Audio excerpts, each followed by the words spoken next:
Good afternoon. Today we'll be talking about bacterial growth.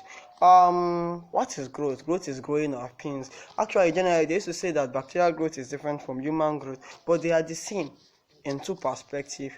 One, bacterial cells grow. You can't just really monitor them first. When they replicate, they are half their real cells.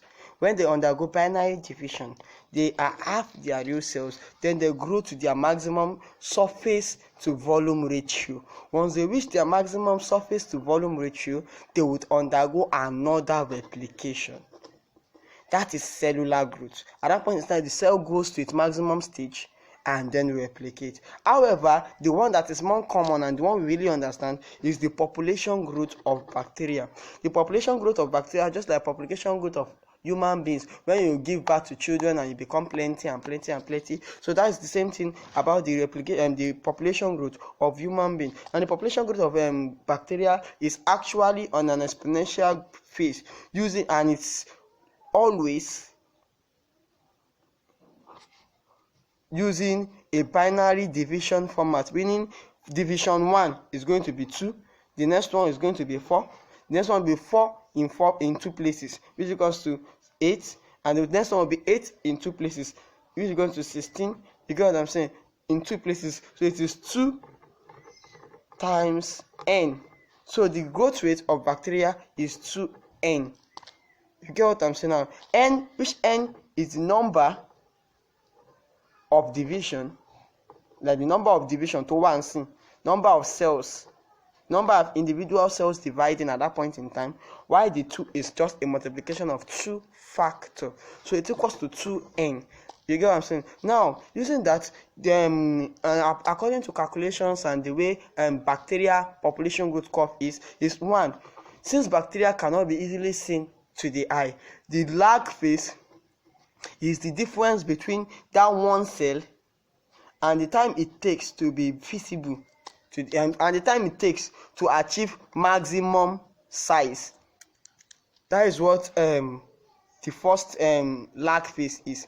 After the lag phase, it enters this phase where it starts to grow. Now that phase starts to grow, have a lot of lag phases inside them too, because at stage 2 there's additional lag phase, which is after it has divided the first one, it becomes half its normal size again, and then after half its normal size, it grows again and becomes 4, and then all of them are half their normal size again, and then they grow up again before they now have the chance to divide. So it goes on that way, meaning it's not a straight line but a curvy like a zigzag line upward when you are calculating the amount based on time.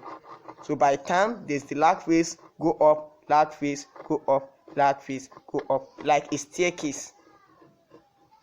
You get what I'm saying now? That is it about the growth of bacterial based on the lag phase and whatever. Then at that exponential phase, they become more. It now becomes the reason why the staircase curve does not show is because they are so enormously, the time frame is so short, like they easily get to their maximum stage within seconds or hours. You get what I'm saying? So once they get to their second maximum stage, they reproduce again, giving a close to straight line growth at the exponential phase. Then they now get to a pure stationary phase. At the stationary phase, there's no enough food for them again, so they now become stagnant there. Their population remains the same throughout, no growth at all, so they become straight. So it comes straight for that time. Then after there is no longer nutrients for them to feed on, then they enter the death phase, which they grow, which starts to come backwards. That graph actually represents the growth on a nutrient agar that is well controlled with limited supply of nutrients. In real life, the bacteria would have looked for a way to get food, meaning the curve cannot be valid in real life. You get what I'm saying now? Because it's going to eat and it's going to keep growing, and then it can be zigzag. It might not go as fast as it grows in the laboratory. You get what I'm saying now? It can go a little bit relatively slower. It can go more faster in cases of eutrophication in waters and water. Maybe there's too much nutrient for it to, and all those stuff like that. So that is the major and functional types of cellular microbial growth, bacterial growth, the individual growth, which is the time it takes the growth from its small cell to its maximum cell, and then the population growth, where it starts to increase in cellular numbers. Thank you very much. Have a nice day.